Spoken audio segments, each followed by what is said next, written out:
सभी विद्यार्थियों का हमारे YouTube चैनल में स्वागत है। कक्षा 8 विषय हिंदी की पाठ्य पुस्तक बसंत का पाठ नंबर 4 भगवान के डाकिए। इस कविता के कवि हैं रामधारी सिंह दिनकर। आइए पढ़ते हैं और समझते हैं। भगवान के डाकिए। पक्षी और बादल ये भगवान के डाकिए हैं, जो एक देश से दूसरे महादेश को जाते हैं। हम तो समझ नहीं पाते हैं, मगर उनकी लाई चिट्ठियाँ पेड़ पौधे पानी और पहाड़ बाँचते हैं।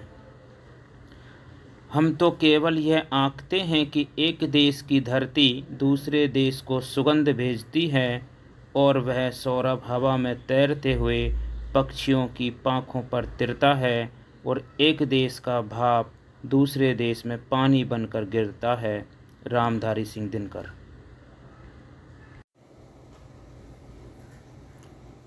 आपने अभी यह कविता पढ़ी। आइए कविता को एक बार फिर से पढ़ें और कठिन शब्दों और सरलार्थ को देखते हैं।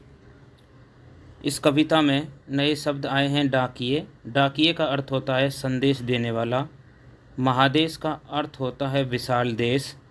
चिट्ठियाँ का अर्थ होता है पत्र। और बाँचते बाँचते का अर्थ होता है पढ़ना। आप वीडियो को रोककर इसका अर्थ अपनी नोटबुक में लिख सकते हैं। आइए अर्थ देखते हैं।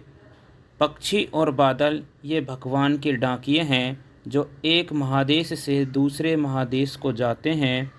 हम तो समझ नहीं पाते हैं, मगर उनकी लाई चिट्ठियाँ पेड़ पौधे पानी और पहाड़ बाँचते हैं।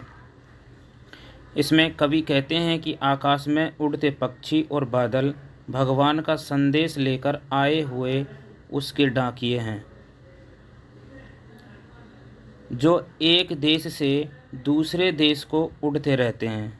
यानी कि एक महादेश से दूसरे महादेश को जाते हैं, तो पक्षी जाते हैं उड़ करके। इन डाकियों का संदेश हम समझ नहीं पाते हैं, किंतु जिसके लिए हैं वे समझ जाते हैं। भगवान बादलों के द्वारा जो संदेश भेजते हैं, उन्हें पेड़ पौधे पहाड़ और जल अच्छी तरह से पढ़ पाते हैं, क्योंकि ये उनके लिए होते हैं। तो हम तो समझ नहीं पाते हैं, मगर उनकी लाई चिट्ठियाँ पेड़ पौधे पानी और पहाड़ बाँचते हैं। इस पद्यांश पर आधारित कुछ प्रश्न दिए हुए हैं, जिनके उत्तर आप लिखेंगे कि कविता और कवि का नाम लिखिए। कविता भगवान के डाकिए और कवि रामधारी सिंह दिनकर हैं। कविता में भगवान के डाकिए किसे कहा गया है?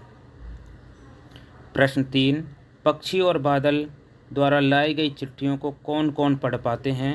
इनके उत्तर आप कमेंट बॉक्स में भी लिखें और अपनी नोटबुक में भी लिखें। प्रश्न 4, कि कविता में आए डाकिए और महादेश शब्दों के अर्थ लिखिए। हमने कविता को पढ़ते समय इनके अर्थ भी देखे थे, आप यहाँ से देख करके लिख सकते हैं डाकिए और महादेश। आइए आगे पढ़ते हैं।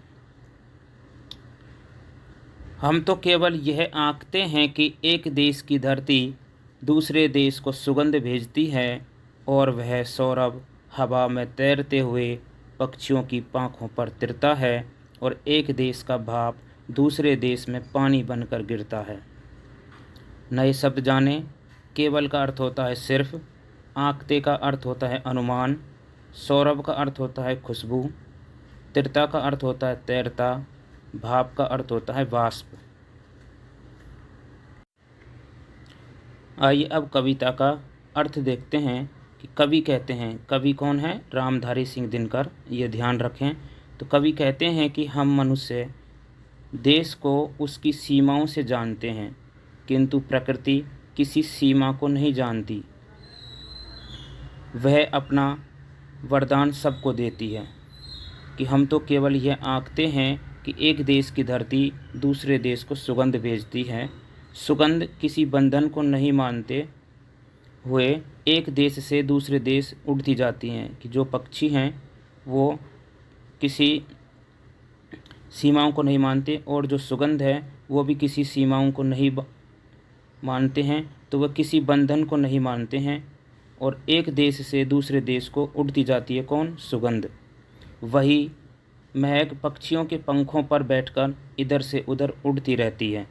और एक देश से उठी भाप दूसरे देश में वर्षा बनकर बरसती रहती है। पानी किसी प्रकार का कोई भेदभाव नहीं करता है, भाप भी किसी प्रकार का कोई भेदभाव नहीं करती है, सीमाओं में बंधी नहीं हुई है। इस तरह से हमने इस कविता का अर्थ पढ़ रहा। अब इस पद्यांश पर आधारित प्रश्न करते हैं कि एक देश की धरती दूसरे देश को पक्षियों के माध्यम से क्या भेजती है। आप पद्यांश में देख करके इसका उत्तर लिखें। प्रश्न 2, एक देश की भाप दूसरे देश में क्या बनकर गिरती है? सौरभ कहाँ कहाँ जाता है? और प्रश्न 4, सौरभ और पाँख शब्दों के अर्थ लिखिए। इन सभी प्रश्नों के उत्तर आपको इस पद्यांश में मिलेंगे। इस तरह से आपने इस पूरी कविता का अर्थ पढ़ा, समझा। आप एक बार पूरी वीडियो फिर से देखें और समझें। धन्यवाद।